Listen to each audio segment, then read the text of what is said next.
I had to step out of a work meeting because I ordered too big a hoagie to my door, and it arrived at my door, and I was like, I have to go get this hoagie right now. It's too big. All right, let's start. Randy, you can cut that, right? You can cut that, right? In 1996, Scholastic began publishing Animorphs. Over the next 6 years, Catherine Applegate and her husband Michael Grant, under the pseudonym K.A. Applegate, produced 54 main series books, several spin-offs, and inspired a TV series, graphic novels, and a cult following. We can't tell you where we live. We can't even tell you our last names. But we can tell you our thoughts and feelings on this series, book by book. I'm Miranda. I'm Chris. I'm Eddie. And we are... The Anidorks!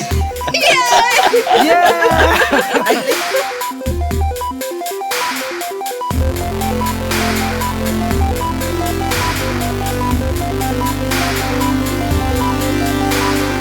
These may be kids' books, but we discuss dark themes and mature content. There may also be some explicit language. Listener discretion is advised.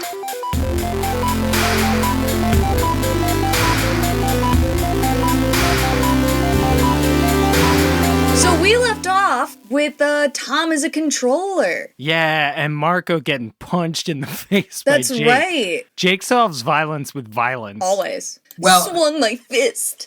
I swung my fist like it was an aughts emo song. Oh. Am I more than you bargained for? We're gonna get DMCA. Ah, shit.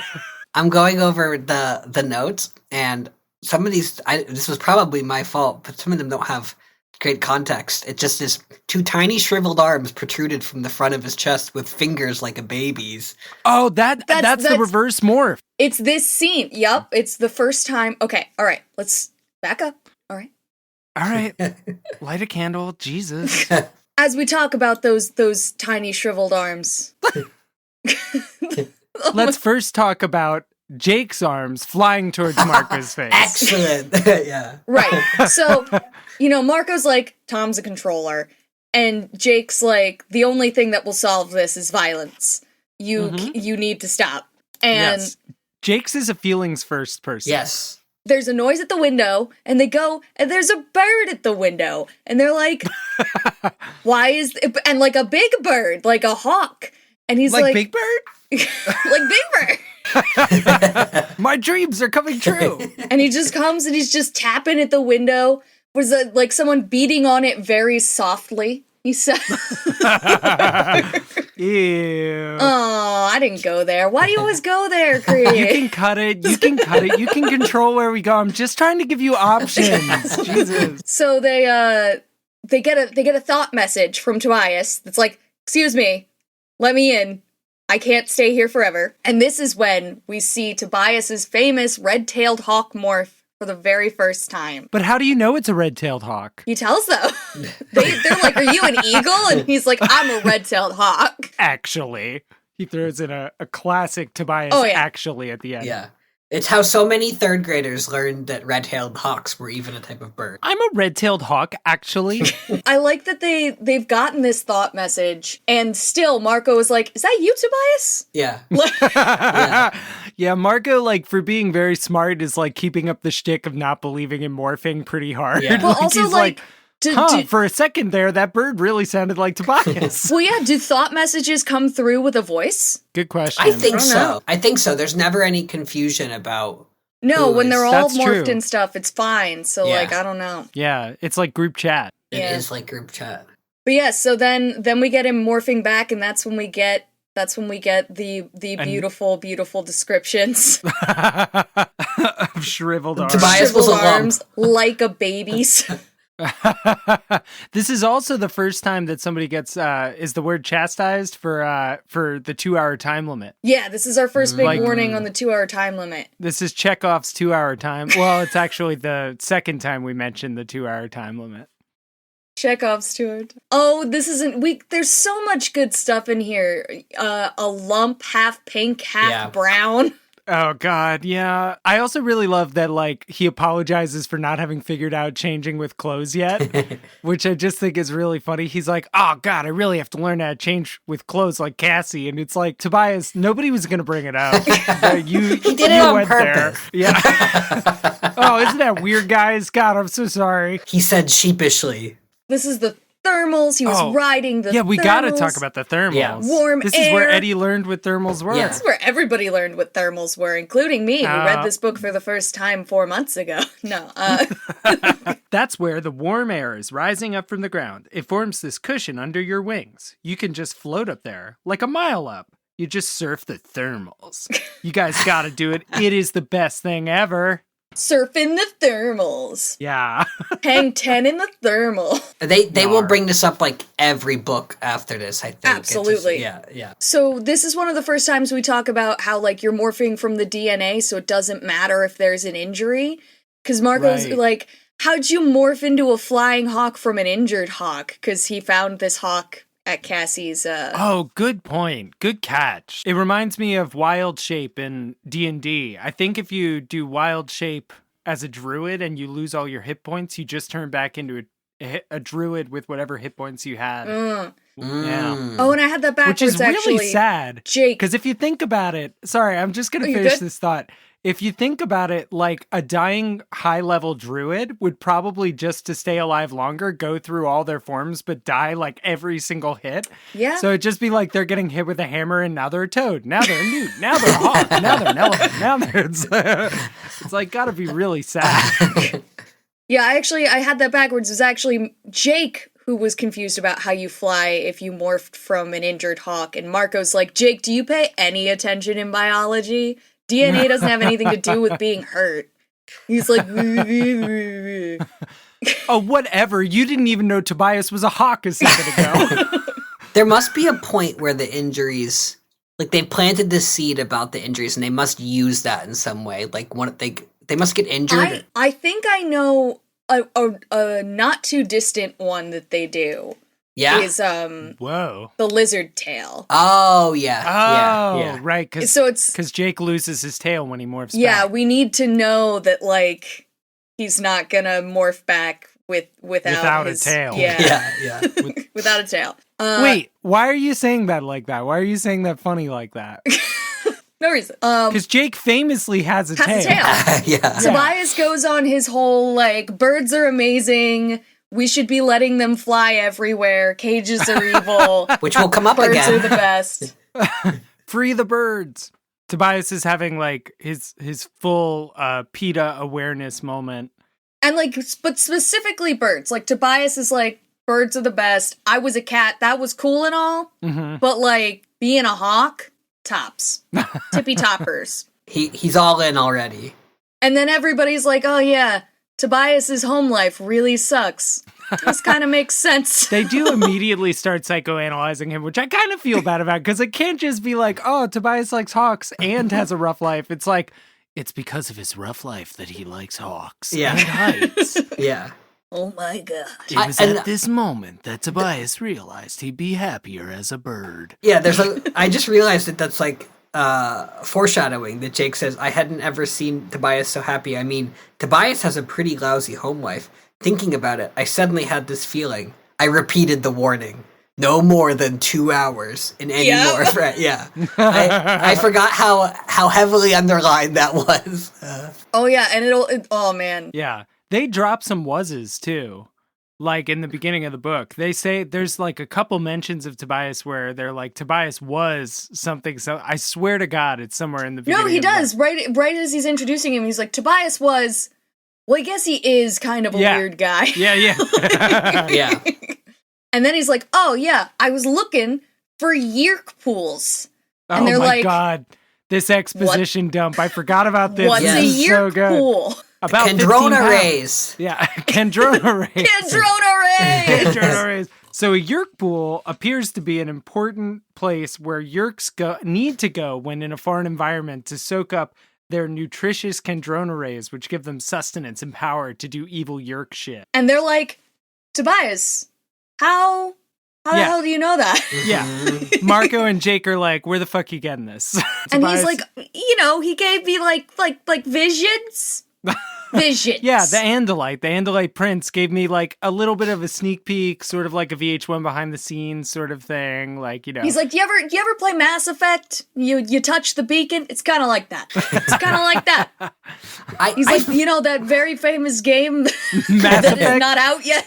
Yeah, and then Marco's like, Netherfjord 2? Oh, did you make a Netherfjord 2? Yeah. God damn it, we're too similar. It's like we grew up in some strange town and had weird powers together. I feel like she uses this little alone time that Tobias had with the Andalite to fill in any information that she didn't get to before. Absolutely. Yeah. A lot happened in those 10 seconds that they spent staring into each other's eyes. Yeah. I mean, it's a lot can happen. A lot can happen, Eddie. You know how it was. You remember. You remember what love was like. Yeah. We all remember. Back when we were hawks. When we were hawks, Eddie. Jake, who I thought had already come around a little bit to the whole Tom as a controller thing, is actually still insisting that, he don't make me hurt you, Marco. Yeah, he doesn't know that he wants it to be public yet. Like, he was still planning on running for class president. Like, right. Yeah. He was going to run on a strong no Yeerk platform. Yeah. So to have a brother who's a controller, that's some juicy shit. It complicates it. Yeah. Yeah, and Tobias is like, I was looking for Yeerk pools because I was thinking we could, like, I don't know, nuke it or something. He didn't have a lot of plans. I can hold the little nuke bomb with my talons. Yeah. And Marco's like, we said we weren't going to do this. We said no. Remember when we all agreed, guys? And Jake's like, we decided not to decide yet. Excuse me. This is like very different. This is like when Eddie and I go out to dinner, and it's like, we said tie. We never said tie. I'm saying tie now. Yeah, and Marco takes this as an opportunity to bully Tobias a few more times. Suddenly the wimp is a hero. And then Tobias gives a little speech once again about his interaction with the Andalite. I can't let that go. I can't let him die for nothing. So whatever you guys decide, I'm going to fight. Honestly, would have been a much more fun book if it had just been Tobias and him being like, there's actually 5 more of us out here, but they all decided to go to like community college. It's like a whole thing. And they ask me often, like, oh my God, it's like Community, but with controllers, and one of them could turn into a hawk. Oh my God, it could work really well.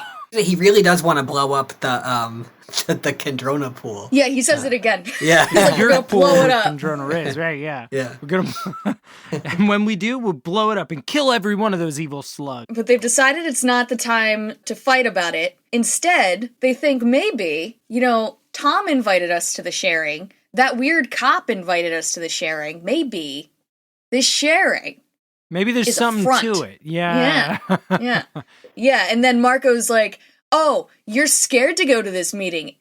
Life's not really a video game, is it? You have a perfect family like I used to have. So this is where I'd like to put in the idea that Marco actually invented and anticipated the metaverse.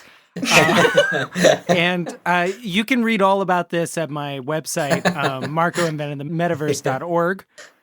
We're an organization trying to get the word out there about Marco having invented the metaverse. No joke.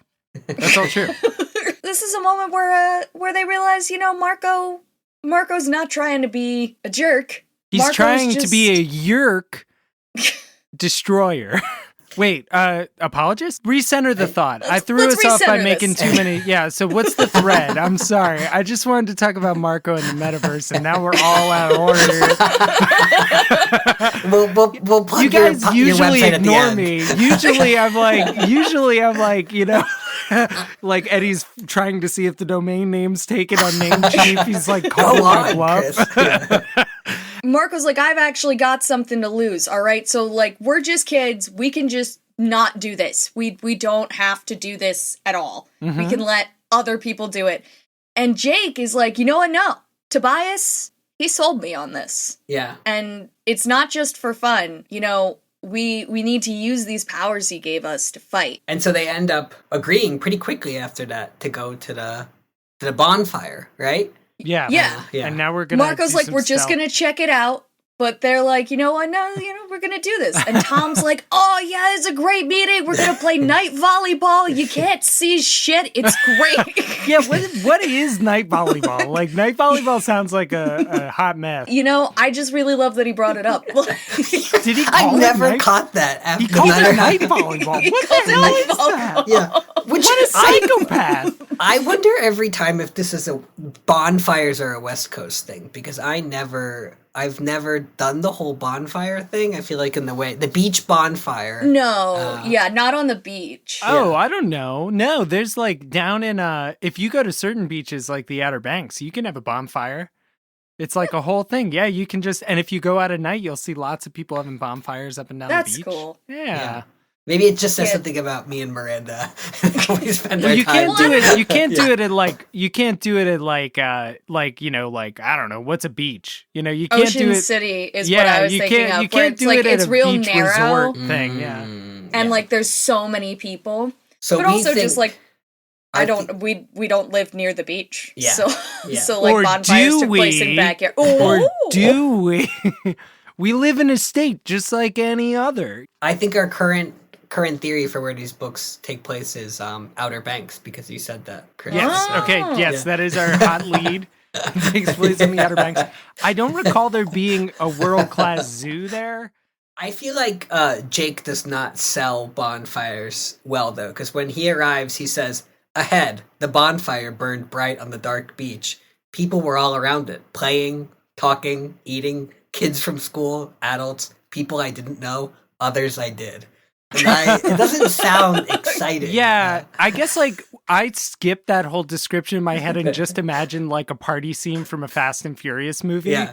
Yes. Like lots of cars revving their engines and like people getting out in like crazy Except it's all, club like, wear. Kids eating pizza. Yeah, like you're pulling the cheese up, you're like partying in like slow motion, Yeah. doing lines of Flintstones vitamins. 10 million strong. I hate those. Yeah, they're so bad, dude. Yeah. And you Really, know the best really part? chalky. I have melatonin now that tastes like Flintstones vitamins, and this is my favorite thing. You didn't need to buy that melatonin. Which one is it? My mommy got it for me. Oh, Okay. is it the Costco mommy Yeah, brand? you bet. Is there really a mommy brand? No, it's No, just our our mom mommy has a bought it. Costco membership. I was ready to go look for. Hi, where's the mommy brand melatonin? Could I get it like Mommy, got sorry. it? Mommy, sorry. That would be so cute. Just Eddie going from pharmacy to pharmacy. Oh, man. Are you my mommy? So, okay. Cassie, Marco, Rachel, and Jake go in with Tom, and Tobias is scouting out from above with his hawk eyes, because he's like, I can see better from up here anyway. Jake also says the word normal about 10 times in this scene. I think. Oh, yeah, he's definitely trying to sell it as normal. Yeah, it's That's- just like this normal good time. Yeah, Yeah. everyone was doing some really cool normal stuff. Yeah, it was like normal. Yeah, and he Inventor of normcore. they're eating ribs too, not pizza. Which That's I feel true, like you're right, strange it is touch. ribs. Oh, how normal. And he says, "Yeah, these are just normal people having a good time." Oh yeah, so like Tom's yeah. Tom's like, do you see why I love this place? It's great. And Jake's like, I mean, yeah, it seems pretty chill. And he's like, yeah, it's great, Jake. But you know, once you become a full member, there's all sorts of stuff the sharing can do for you. It's like, oh, how do I do that? And he's like, oh, you'll find out. Once you become a full member, the whole world changes. Yeah, first you become an associate member, then you have to sell to at least 20 clients. Later, the leaders will decide whether to ask you to become a full member, and that's sort of up in the air. It's sort of like a waiting list thing. I don't know. Don't get your hopes up, kid, and the funding is not going to be great. Yeah, you gotta buy your starter kit. And really, most of the money you're gonna make is gonna come from your downline. Is that a multi-level marketing Yeah, it's a term? multi-level Okay, marketing term. That's really But, good. But yeah, so while he's telling him about this, there's a moment that sort of sounds like like a video game glitch almost, where his head's like Yeah. Yeah. almost twitching. It makes me think of that moment in Get Out when the one person is like, no, and she's crying but she's smiling. That's kind of how I imagine this moment. Yeah. I really do wish that I don't know if this moment is in the Nickelodeon TV show, but I really want to see the actor who plays Tom pull off this face that gets made here, because I think it mentions bulging eyes or something. Oh, that sounds painful. Have you ever tried to make bulging eyes? It hurts. What is it? It says his head started to pull to one side, like he was trying to shake his head, only he couldn't quite do it. Oh, okay. Yeah. Okay. Which is deeply disturbing. That's deeply disturbing. But then he was normal. Or what looked like normal. He's so normal. Yeah. Tom's so normal. And then he's like, oh yeah, there's a full members special meeting. You wouldn't be interested. You eat some more of the barbecue. Do you think that's Tom's whole life brand is being really, really normal? Yes. I mean, he used to be the star basketball player. That's pretty normy, right? Okay. Yeah. Yeah. I wouldn't know. Do you think there are people out there that are really hot because they're extremely normal? Can you think of anybody like that? I can't think of anybody like that where it's God, you're so normal. I'm wondering, while Tom is saying this, does he have barbecue sauce all over his face? If it were you, they would. Presumably, if there is enough barbecue there that it's being served to all of these high schoolers, it just has to be everywhere. It must be getting it must be on their hands. It must be all over their faces. All over that volleyball. That How sand's many gonna be pigs gross. had to die? Yeah, it's a huge... yeah. So they all regroup, and Marco's like, everybody seems normal. Looks pretty great to me. Yeah. Everyone He's like, you're telling me normal? I was playing volleyball with a bunch of Yeerks? They don't seem so bad. I don't know what the complaint is. Yeah. And then they're like, oh, but everybody's too normal. Cassie especially is feeling they're too nice. And then Rachel says, creepy. Like if you took cheerleaders, combined them with gym teachers, and made them all drink 10 cups of coffee. Okay, why is that normal? It's you just described something that would be horrifying. You just described... oh my... They're so normal, it's abnormal. Yeah, like a fucking person on cocaine. Had a few too many Flintstones vitamins, if you know what I mean. Yes, they all agree that somebody has to go to the secret meeting.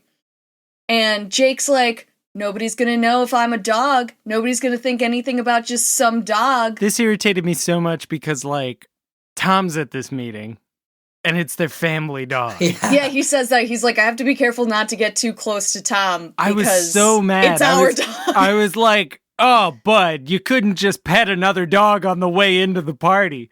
Well, but who knows? Maybe they just have a golden retriever. They're all pretty nondescript. That's fair. They replaced Airbud how many times? Right. And Cassie's like, I'd come with you, but they'd notice a horse. in the video game of this moment, they would let you try the horse, and then everyone would be like, what's that horse doing on a beach? And you'd have to change into... Like the King's Quest version. There's a horse! Get it! Kill it! And you're like, oh god, reload.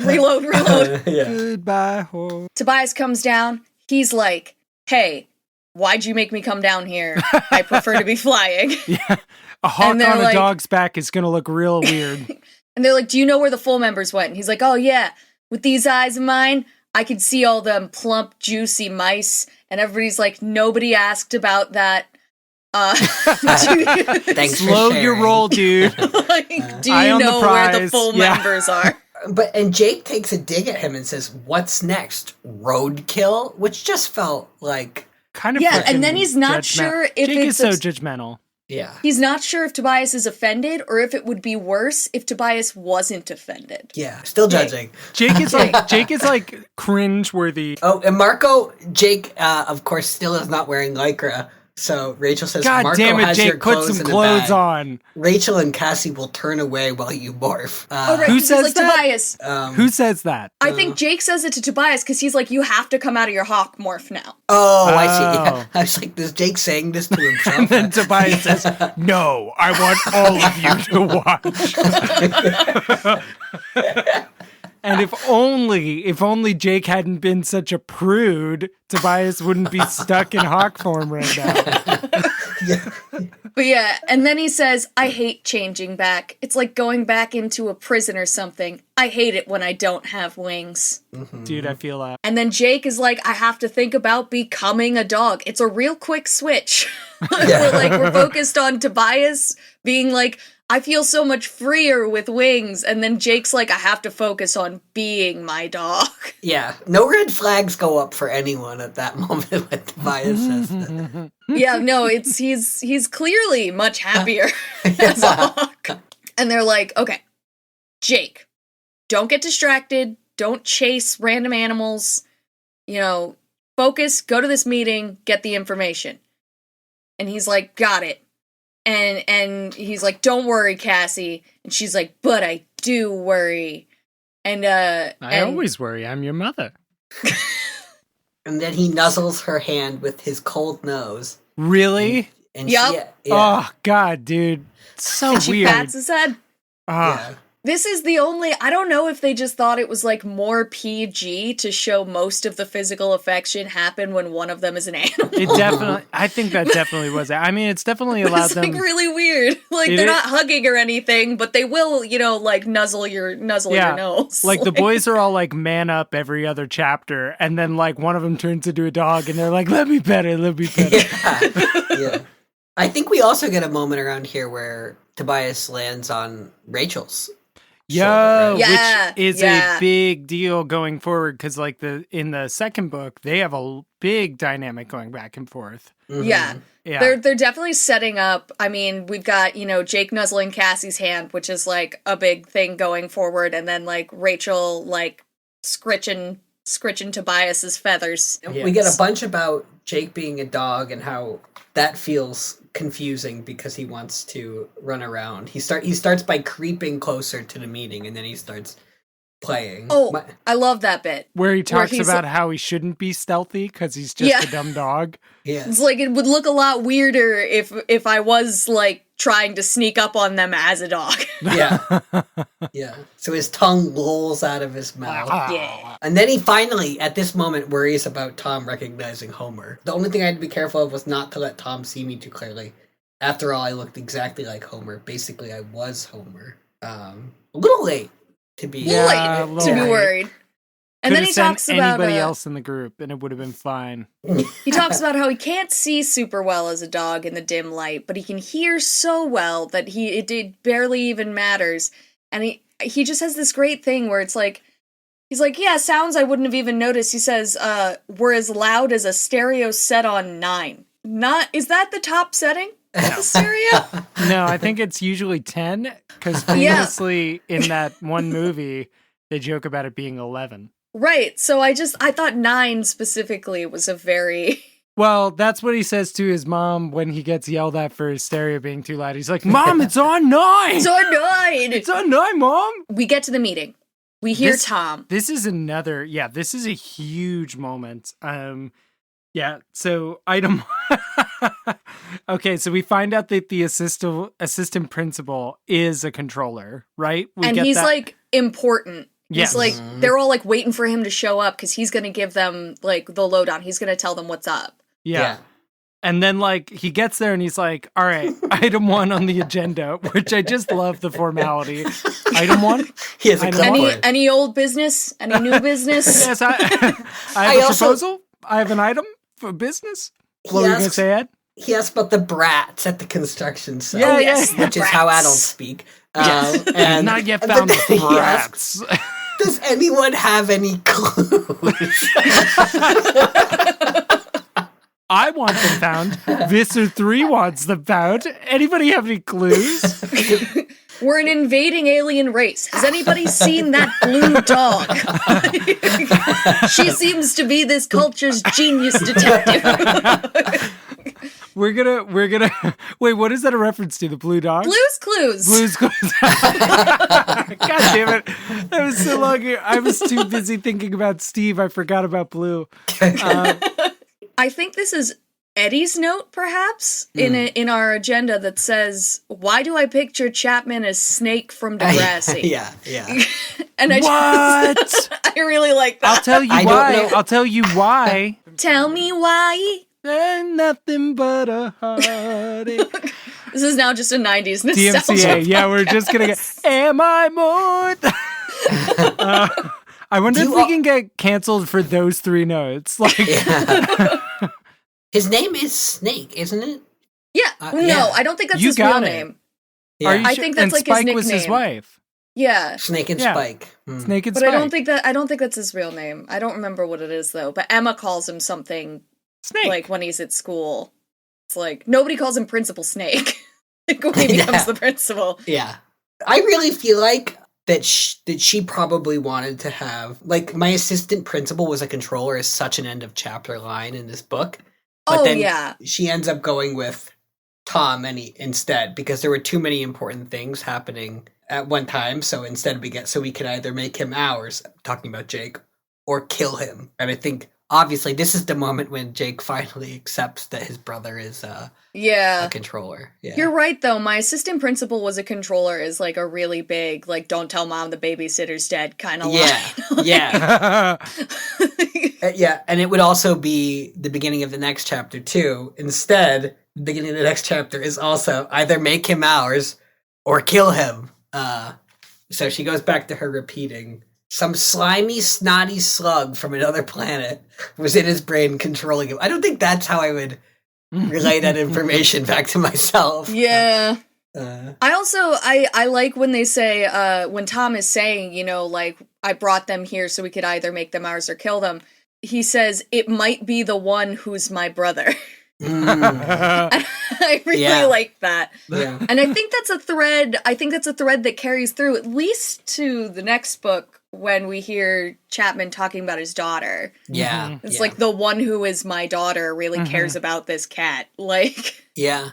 Which is interesting because I would think, when I read that there, I thought maybe that because we've kind of had hints of this, that maybe Tom's Yeerk was not very good at being a human, but it sounds like it's just how the Yeerks talk about their hosts and their... Yeah. I mean, that's how I talk about my body every day.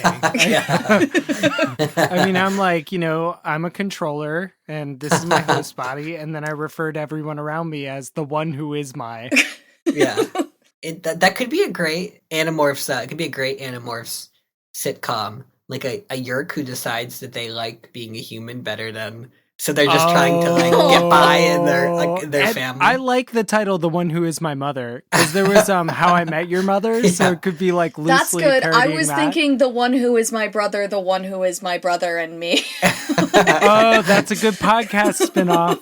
Jake has the last thing Tom said echoing in his head, and he's like, what am I gonna do? My brother's a controller. He's trying to kill me or turn me into a Yeerk. Awkward. This is crazy. How can we stop them? And then he's like, you know what I'm gonna do? I'm just gonna be a dog. Yeah. I'm just gonna let the dog part handle this. Honestly, I'm gonna sniff some things. I mean, honestly, play a little bit. I don't know about you guys, but with how hard life is, sometimes you just like when some bigs happen, you just gotta be a dog. Yeah. Like, you just. I love that Jake. Like, I thought we had been over this a few times, but once Jake accepts that my brother, one of them, Chapman, one of them, they were everywhere. Everywhere! How are we going to stop them? How could we even try? Like, I love how dramatic his inner monologue is there. Oh, yeah. It's just, he knows this is going to be written down. Back from puppy space, he's like, all right, I have to meet back up with the group, and he starts heading that way, but he hears Cassie talking to that police officer again. Will this guy ever leave her alone? Cassie, what did we tell you? No, yeah. Stop throwing rocks at police officers. Keep They're throwing all rocks controlled at by police. Yeerks. Right. But the one thing I will say about Cassie is like, why was she being sneaky when she was a human? Like, what the fuck? Like, Cassie. She was trying to check on Jake. Yeah, but she like, cares. damn it. I get that, but like, come on, bud. Like, just stay at the bonfire. You just talked up how normal it was. Just stay there. Yeah. And it gets, I mean, that's like, it gets ugly because of that moment. Like, that cop was already like, why are you the only one in a cool leotard? And like... Cassie tries to play cool. She's like, I was just taking a walk, just looking for shells, whatever. And he's like, well, you gotta go. Private business, full members only. And she's like, of course. And then she makes it like 20 paces and he's like, actually, wait, hold on. I talked to Visser 3 about this. You're under arrest? I think you're under arrest. No, Jake says he can smell that she was afraid, which is terrifying. Yeah, and that's just scary, Jake. You're being scary. So he relays everything. Mm-hmm. He's like, Marco, you were right. And Marco is not pleased about being right, which I feel like that's not a character for Marco. I feel like Marco would take that opportunity to pounce on the fact that Jake was saying he was right. Yeah. Yeah, totally. I guess it's not a fun thing to be. Yeah, this is a little too... Well, but it also means that, like, the threat really is that close. You know what I mean? Yeah. And since it's Tom, everybody's going to want to do something about it. If Tom wasn't a controller, maybe we could just leave this all alone. Right. It's kind of like when everybody finally agrees that the climate change is real. It's like, we all finally agree, but nah. I still don't really want to do anything about it, is what Marco's thinking. So then he's like, Chapman seems to be some kind of leader, and Marco's like, that is so Chapman. Holy shit, he does say that. He, like, says that verbatim. I thought you were joking. No, that is exactly what he says. He says it in response to learning that he was the one who had said at the construction site that they just needed to keep the heads. And he's like, that is so Chapman. Classic Chapman. I've heard him say that on at least half a dozen other occasions. Remember that pep rally where he said that? The nondescript town Decapitators is a really strange team name. Jake wants to spy on Chapman, and he says, like, they clearly don't have their terminology down yet for being animorphs. He says, listen, Cassie, I need an animal morph that will let me watch Chapman without him seeing me. And I just feel like they would just say morph in the future, right? They wouldn't say animal morph. It's only going to be the second one he's acquired. This is all still very new. I'm imagining a world now where, like, I don't know why this just flipped into my head, but, like, animal morph, like, it makes you wonder why they have to specify, right? It's like, so there's a sixth one who just turned into a tree straight away and couldn't morph out. Trees move too slowly. I'll morph out in 100 years. What about alien morphs? Could be alien morphs. Oh, I wonder if you could get a Yeerk morph by giving someone a wet willy. Who would want to morph? I mean, they must morph into Yeerks at some point, but that would be a terrible morph because you could become a controller. That's true. Yeah.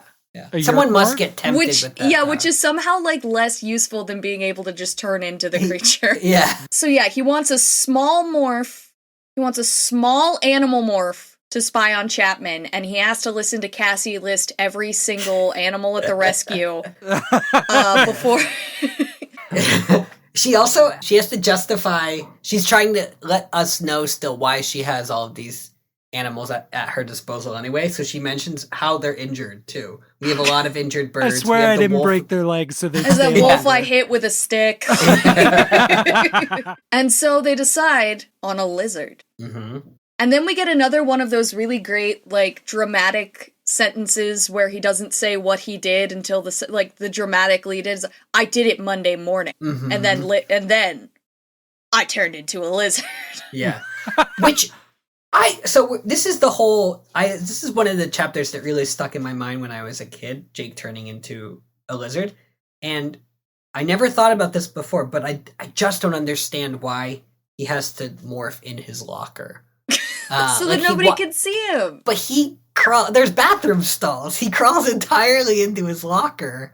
And he tries to be nonchalant about it too. Yeah, it's like during a period change or whatever, he like gets in there and people are like, where are you going? And he's like, in my locker. It's like, he says, I tried to act cool about it. Yeah.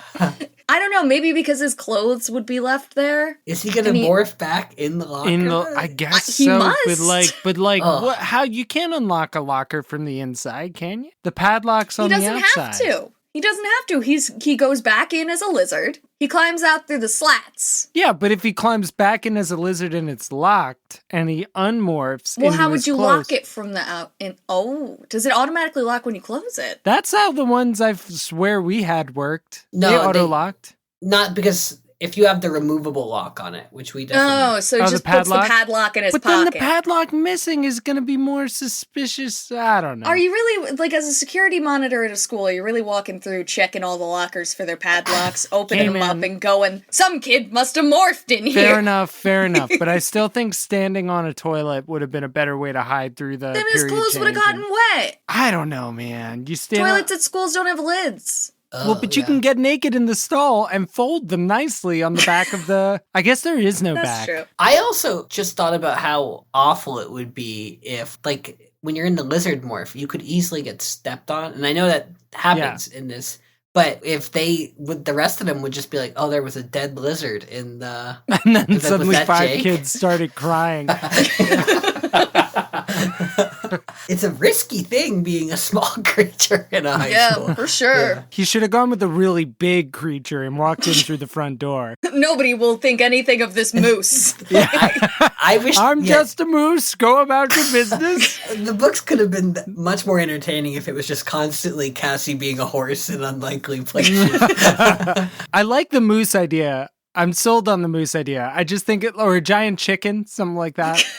Anyway, what were you going to say, Miranda? I was going to say I've seen videos of kangaroos just breaking into Australian schools and just like being in the school. So I'm like, if this was in Australia, you just be a kangaroo. They're really scary. Mm-hmm. Yeah, like, they're pretty violent. Really scary and violent. Yeah, and they're ripped. Like, they are so ripped. They just, like, look ripped. Like, you gotta see it, Ed. Yeah, It's bananas. So Jake turns into a lizard to spy on Chapman. And he learned some important information for this, but most of it is just him being a lizard. Yes. Most of his chapter. And how upsetting it is that he has eyes on 2 different sides of his head and everything looks weird. And realizing that he has his own animal urges that he feels complicated about, and not just judgy about Tobias. He can't suppress the urge to eat that spider that wriggled and jiggled and inside her. Yeah. Is he full when he does? So if you eat something in animal form, it must sate you when you turn back to human form. Does it change size though, or is it just still the size of a spider? Oh, does the spider turn back into a human? Good question. That's so disturbing. It was Rachel. Jake, we talked about this. I'd be a spider, you'd be a lizard. I mean, if she was in spider form and she got eaten by Jake, she would have to choose between morphing back into a human inside of his killing. Oh my god! Because he mentions several times that the spider is not yet dead inside his stomach. You know, I was thinking this whole time. I was like, we're not going to figure out something as disturbing as like Cassie trying to save endangered species this episode. I think we just got our disturbing thought of the episode. It's the can Ant-Man beat Thanos by crawling up his butt of Animorphs. He also describes swallowing the spider as like eating a canned ham that's fighting the whole way down. That just doesn't make sense. I don't understand that. Is it a canned ham and he's eating the can? Because don't spiders have like exoskeleton? He also describes the spider as looking as big as a small child. Wait, how did I miss dude, that? I'm like lost in this description. I don't even want to look at my book right now. I have the book open to the page. He says, it looked as big as a small child. It was huge. I could see the multiple black eyes. I could see the individual joints in its 8 legs. I could see the clicking, awful mandibles. Yeah. I also loved the way that Jake describes how fast the lizard moves. He just goes, suddenly I was off and running, straight down the wall, zoom, then on level 4, zoom. Around the scrap of paper is twice as big as I was. It was like being strapped onto a crazy out of control missile. I love how Jake describes things. So then he gets his tail stepped on. Yep. And luckily he turned into the kind of lizard that can just pop the tail off. Yeah. It's convenient. A little too convenient. A fact I learned from the Angry Beavers. Oh, damn. I think I learned that from True Craft's story. Creatures. Finally, he finds Chapman and he follows him, but he thinks he's going to follow him to his office, but he actually goes to a janitor's closet? Where Chapman steals away for some shut-eye during the day. Time for my afternoon nap. But also, right before they go in, he says as he ran away after his tail was stepped on, "Looking back, I saw it, still trapped by the giant shoe. It squirmed as if it were still alive. It wiggled like a worm on a hook." Mm-hmm. That's a part of his body. Yeah. That's horrifying. Well, but then he gets that, he complicates that because he says, "It had been an accident, and now my tail." No, the lizard's tail. Which is just Rude. Strange, yeah, disassociation. Just own it, dude. Just own it. Own it. Don't be so weird about it. Yeah, it gives a whole new meaning to the term lizard brain, you know? Yeah. So we follow Chapman into this closet, and he, does something to the sink, and he yanks on some hooks, and then the wall opens, and there's this giant descending staircase, and he can hear screaming down there. And this was the first moment that I said, how long have they had to set this up? Yeah. How did they do this? What do you mean? Oh, you mean how did they dig the tunnel? Yeah. And make a fake haunted mansion opening wall. Who pitched, where will we build the entrance? I want to hear the ideas they threw out before the janitor's closet at the high school. No one ever goes in there except that one janitor. We'll yeerk him straight away. Yeah. Janitors are notoriously easy to yeerk. Yeah. So yeerkable. I want that on a shirt. So yeerkable. I mean, that's how I feel every day, man. I feel utterly yeerkable at this point. I'm like, just yeerk me. Just yeerk me already. I'm done. God, if it means I don't have to pay taxes, just yeerk me. It's interesting that Jake's motivation, Tobias is the one who seems most immediately gung-ho just to take down the Yeerks, but Jake still says, because Chapman might reveal something that would help Tom. Jake's is he brings up the whole fighting the Yeerks thing, for the good of others sometimes, but he also is he's still on the Tom level. He's thinking. I think he's on board with helping everyone, but at the forefront of his mind is definitely this is a personal fight for me. Mm-hmm. Yeah. So they found the Yeerk pool. They did. Well, they think they found it. We got to go down there. We got to check it out.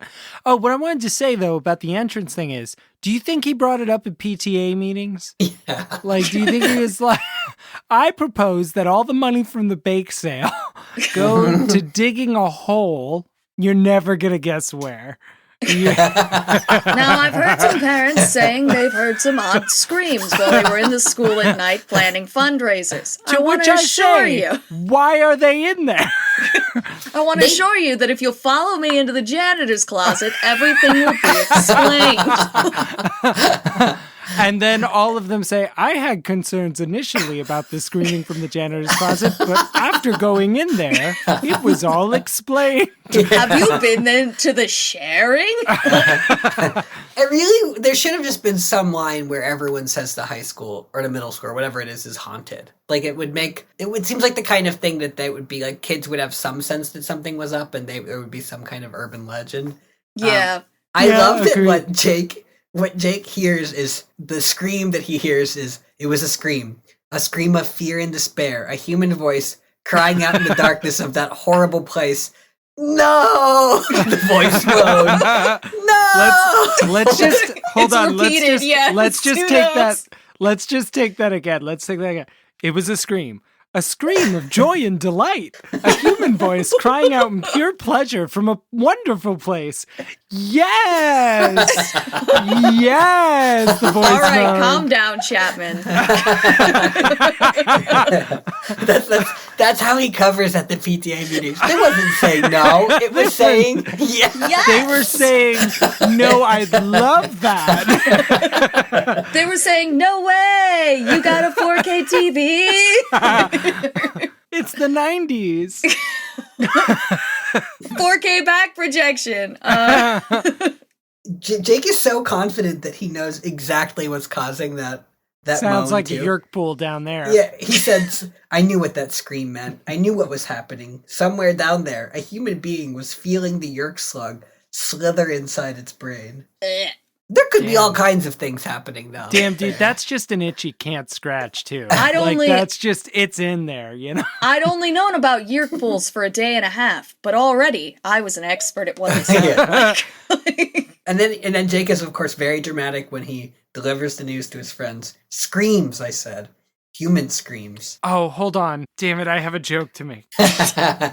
Everybody get ready. Chris has a joke. Take your time, Chris. This is how jokes I got it. Screams. Wilhelm screams. That's the joke. Were you Googling what I started to type in "scream Star Wars," and then I remembered it's a Wilhelm scream. Yeah. Screams. I heard them. Screams. Human screams.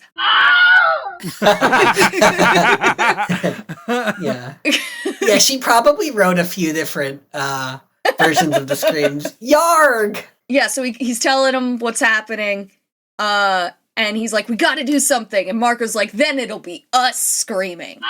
Why? Why would we scream? I ain't scared. Not you. Okay. Yeah, there's also so they all have different responses to the idea of going down towards the Yeerk pool. And Marco is reluctant because he's thinking about his dad and what would happen if he was lost. And then Rachel brings up that they all have families that care about them. And Tobias says, not me. It's true. No one gives a rat's rear about me. It's so folksy. It's such like a cute folksy saying. Yeah. And then Jake is judgmental again, and Rachel says, I do. And Jake says, I was surprised to hear her say that. Rachel isn't exactly sentimental. My hot cousin is not sentimental. My jaw is on the floor. At least he didn't say, I was surprised to hear her say that. Tobias is kind of weird. Not hot like me, her cousin.